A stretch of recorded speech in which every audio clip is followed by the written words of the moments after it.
Hello. Welcome to this video, which is a review of the Persian Wars.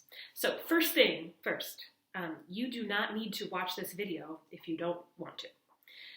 This video is a review of the events in the Persian Wars. And it's for anybody who feels like they would like to hear the story of the battles rather than just reading about them. Or it could be for you if you weren't able to access the internet last week and the work that's posted seems like a lot to do, but you still want to kind of stay updated. So what we're going to do today in this video is I'm going to go through the battles of the war as briefly as I can. And I'm also going to show you how to pronounce some of the words that might not be that easy to pronounce just based on guessing, right? And we're going to just briefly go through the summary of each battles, and I have some visuals to help us, and I have, the words spelled out for us so that we can pronounce them a little bit better. Okay. I am kind of sad that we're not in class to learn about the Persian Wars because it's one of my favorite events that we learn about. We know a lot about the Persian Wars. In fact, it's the first war in history that we know a lot about because at the time that it was happening, there was this historian in Greece who wanted to write down everything that happened, and his name was Herodotus. So all the stories that we learn about in the readings and today in this video are things that Herodotus wrote down. And Herodotus, he might have gotten some things wrong. He might have even fibbed a little bit when Greece didn't look that great in his stories. So he's not super dependable. He's not 100% dependable. But on the other hand, he gives us a more detailed view of these battles than we've had of any other war that we've studied so far this year. Okay, so first off, we're going to start with the first battle of the war, which was the Ionian Revolt. And the Ionian Revolt was a rebellion. So the word revolt just means a rebellion. And the Ionians were Greek people who lived on this tiny little island called Ionia. And they got taken over by the Persian Empire. Now, if you watched the vocabulary last week, or if you watch it now, you learned that the Persians are this huge empire, and they are very skilled warriors. And their ruler, Darius the Great, decided that he wanted to take over some of Greece. So he started with a little island named Ionia. And he was very unfair to the Ionians. He took their land, he made them serve in the army, he made them pay him tribute, and they really didn't like him. But they were such a small country that they didn't have, a lot of power. So they sent messengers to the other Greeks, like the Athenians and the Spartans, and they said, can you help us get rid of the Persians? And the Athenians came. They used their ships and they came across the sea, the Aegean Sea, and they came to help the Ionians kick out Darius's army. And at first they had some success. They won the first battle. But then the Athenians, they left. The Greeks weren't really used to working together, and so when the Athenians helped the Ionians win the first battle, they thought, our job's done, and they left. Unfortunately, the Persians didn't think that the battle was over, so they came back with more troops and more ships and more weapons, and they basically destroyed the Ionians in revenge for having the nerve to stand up to them. So the Ionian revolt was a horrible failure. The Ionians were mostly sold into slavery, and their land was confiscated, their cities were burned. It was a disaster for the Ionians. And it made Darius really angry at the rest of the Greeks, in particular the Athenians. It also gave him a sort of a low opinion of Greek loyalty because the Athenians had come to help their friends, but they hadn't stayed very long. They left as soon as they thought, we did a good enough job here. And so Darius thought that the Greeks would be easy to take over. And that brings us to the second battle of the war, which was the Battle of Marathon. So what happened after Ionia was that Darius sent messengers to all of the Greek city-states saying, I want you to show me that you would surrender to me. And the way that you're going to symbolize this is send me a jar of Greek land and a jar of Greek water. And I'll take this as a symbol that you want to give me your land and your water. And the Athenians, the Spartans, all the Greek leaders were infuriated.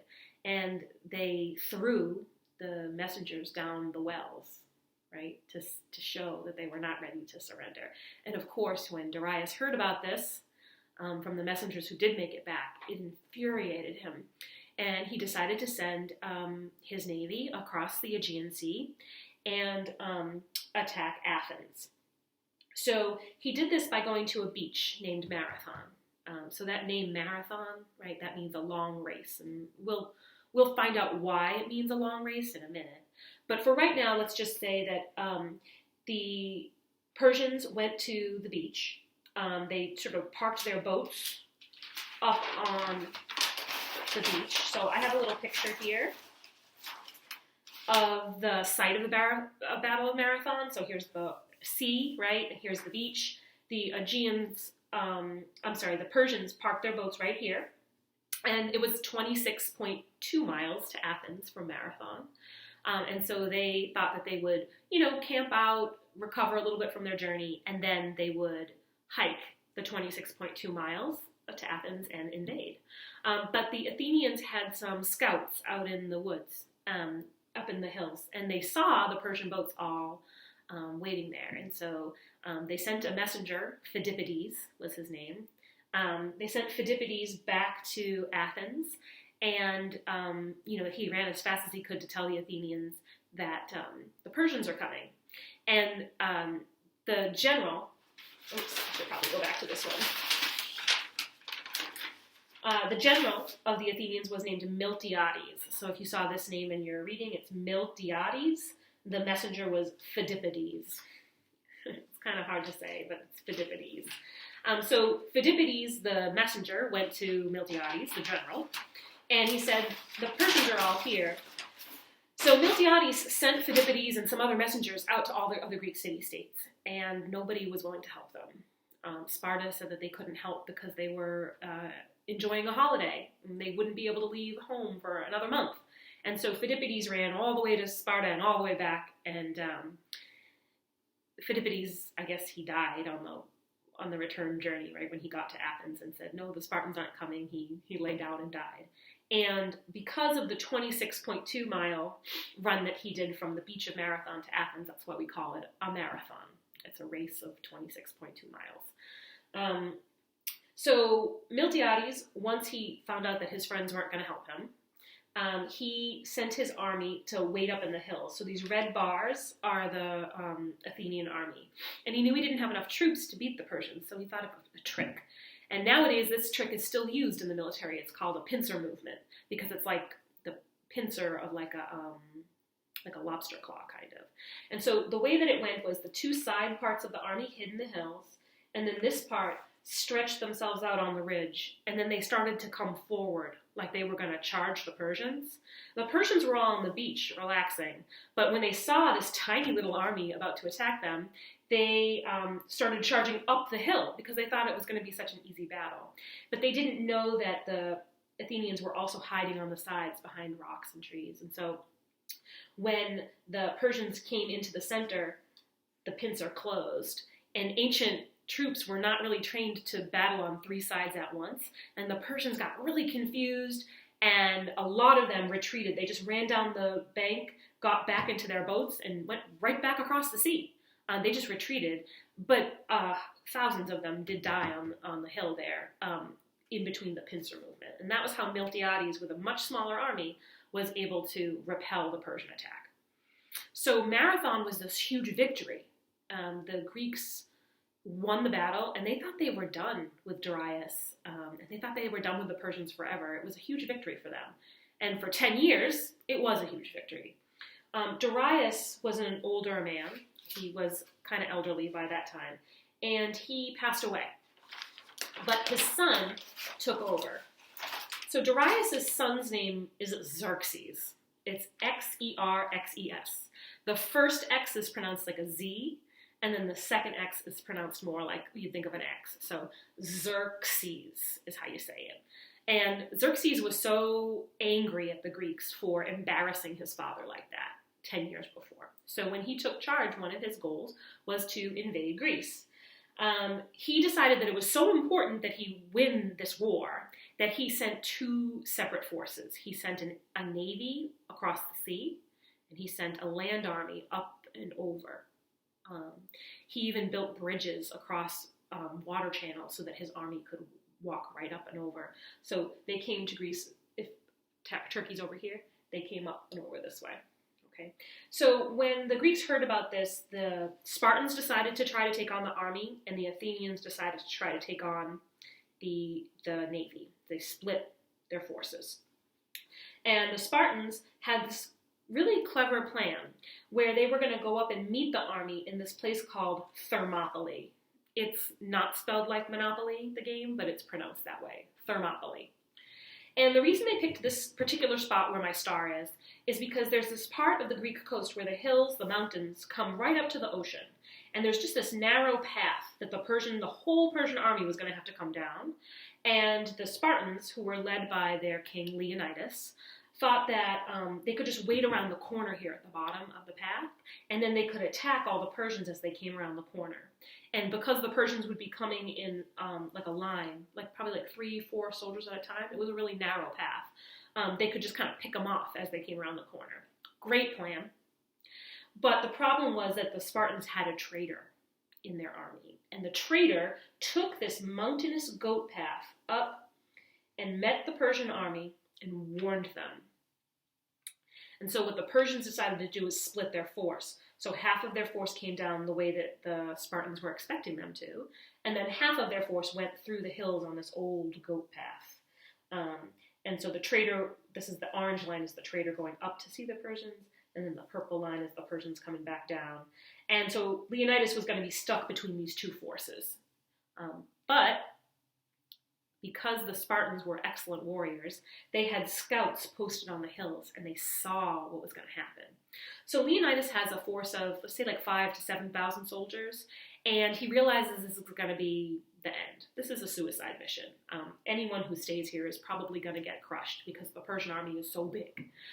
So he decides to send most of the army home. He says, you guys go escape and tell the other Greeks that we didn't stop the Persians and that they're coming. And he chose 300 of his bravest soldiers to stay there with him and delay the Persians as long as possible. And the idea is that they would kill as many Persians as they possibly can, hold off the Persians as long as they could, so that the rest of the army would have a chance to tell the Greeks that the Persians have not been stopped and they're on their way. This was a really brave mission because all 300 of the soldiers died. Leonidas died. And because these Greeks showed such bravery, that's why it's one of the still the most famous stories from ancient history. You know, there's a graphic novel and there's 2 movies about it, and that's because it was a story of great bravery by these people who knew that they were going to die and stayed to fight anyway. But that said, a lot of people forget that Thermopylae was a huge failure. The Greeks lost. The Persians came through the pass, they killed the 300 in Leonidas, and they spread out all over Greece and went to all the cities, Corinth, Thebes, and Athens, and they burned them down. Luckily, most of the people who lived in those cities had escaped and were hiding because the soldiers that had escaped at Thermopylae came and told them.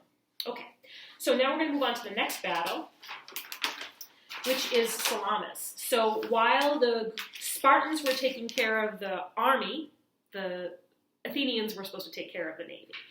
So the Athenians have these little fast boats called triremes, and their general is a man whose name is Themistocles. So if you're wondering, this is a very difficult word to pronounce. It's Themistocles.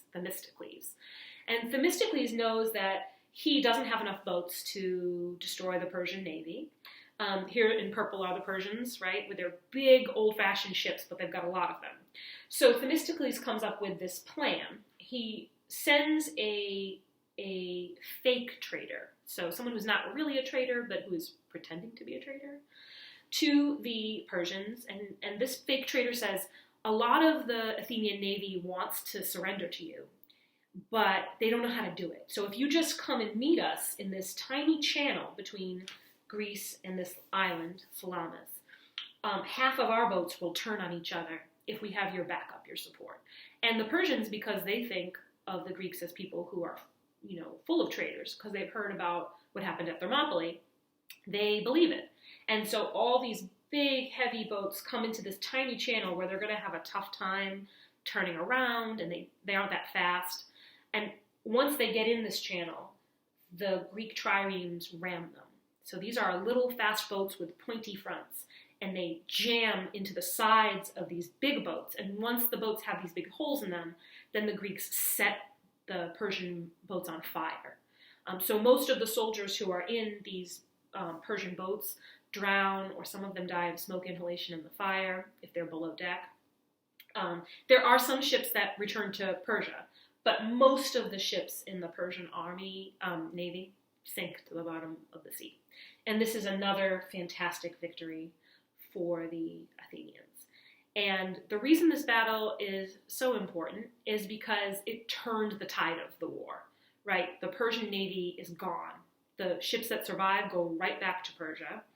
And although the Persian army is still in Greece, they now have no way to get back to Persia because they were planning on returning to Persia in these big boats. Now they're gone. So it's fall. It's the beginning of winter. And Xerxes goes back to Persia in one of the surviving boats. And Xerxes says to his general, I want you to camp up for the winter. And then in the spring, I want you to launch another invasion. Tell me how it goes. And he goes back to Persia. He never returns to Greece ever again. But he does leave his force there. And so the next battle is Plataea, which is the final battle of the war. And this word, it looks like Plataea. It's pronounced Plataea. It's the last battle of the war. This is the fort that the Persians build. They build a fort for the winter, and they hang out there all winter. Winter in Greece is rainy and cold. There's not a lot of snow, but it's pretty unpleasant. And so nobody wants to be fighting in this weather. So they hole up in this fort. And up here are some hills. And all winter long, the Greeks are watching. So this red bar is the Greeks up on top of the hill just kind of watching the Persian fort. And they know that if they have any chance of beating the Persians, they really have to attack them before they leave the fort in the spring. Right? They have to find some way to attack the Persian fort while all the Persians are still in the same place. So they're sort of just standing here at the top of the hill. They stand there for over 11 days. It's early spring, so it's muddy, it's cold, it's wet. And there's this river down here that they've built a bridge across to get their supplies, their food and that kind of stuff. And the river is running high because it's the spring, and the bridge breaks. So what happens is their supply line is broken. They're not getting food. So their general, Pausanias, who's a Spartan, says, okay, I want the soldiers to come back and help me rebuild the bridge and bring all the food back to the fort, to their camp. So all of these soldiers on this ridge here turn and start going back towards the bridge. Well, the Persians are watching from inside the fort, and they think that the Greeks are retreating, that they've given up. And they think to themselves, this is the perfect time for us to kill all these Greeks. They're retreating anyway. They're probably cold and tired and sick, and they probably don't have much motivation to fight us. So now's the time to go run after them and kill them. So the Persians, they come streaming out of the fort, mostly the cavalry, so that's the soldiers on horse. And they come streaming out of the fort, and they come climbing up the hill thinking that they're about to attack sick, tired, discouraged soldiers. But the Greeks aren't sick or tired or discouraged at all. They're just being patient. And so when they see that the cavalry is trying to climb up the hill, they get excited. This is our chance. This is what we've been waiting for, is to get these Persians out of this fort so that we could attack them. They turn around, that's why the arrow goes back, and they start attacking the Persian cavalry on the hill. And they just have a really successful battle. They are able to disarm most of the cavalry, steal their horses, and kill most of the Persians. And at this point, they feel like now's the time to get back to this Persian fort and attack. So they stream down the hill, they light the fort on fire, and most of the Persians die in that fire. Some of the Persians do escape and travel for many months and get back to Persia. But most of the Persians died in this battle here at Plataea. And that's why the war ends at Plataea. Hold on, my computer just went into screensaver mode. I'm not sure if you can still see me. Okay. I'm not sure what happened on the video end, if I was still being videoed as I did that, but I can't see myself, so I had to stop. Okay. But this is basically the end of my sort of story. I wouldn't normally do this all in one class. This is a lot of talking. But I just want to consult my notes, make sure I got everything. So after this battle, the Persians are mostly dead, and the ones who are not dead escape. And the Persian War is over. The Greeks have won. Why do we still learn about this battle so many years later? There's a couple reasons. One is because the military strategies of the Greeks were written down by Herodotus, and it's one of the first wars where we know what really happened. Another reason is because of the bravery of the Greeks, of Greek soldiers, and the fact that it's really some really passionate stories of bravery and heroism. And then finally, it really kind of is a good story to show how the Greeks needed to work together. They didn't like each other. They didn't work well together. But here, finally, at Plataea, when they joined forces under the Spartan general Pausanias, is when they really had some success in ending this war. And it kind of teaches us the importance of working together. It's also interesting because the Greeks relied so heavily on tricks and traitors. And so it kind of highlights how clever the Greeks really were as a group of people. Because all through this war, the Persians always had better equipment, more soldiers, and they were better provisioned the whole war, and yet they lost. So it's a good story about the underdog kind of winning. Okay, so I sense this probably wasn't enjoyable to watch, but I did want to just summarize battles for anybody who wasn't either able to read about them or who just needed kind of a refresher. And it's normal for some people to learn better through reading and other people to learn better through listening. So I also wanted to make sure that I'm providing the best chance for everybody in the class to learn, even though you're at home. I miss you guys a lot. I miss Tech Boston. I miss seeing your faces every day. So I hope we're back soon. But in the meantime, I hope you're having a safe, healthy, and happy coronavirus closure. Okay, bye-bye.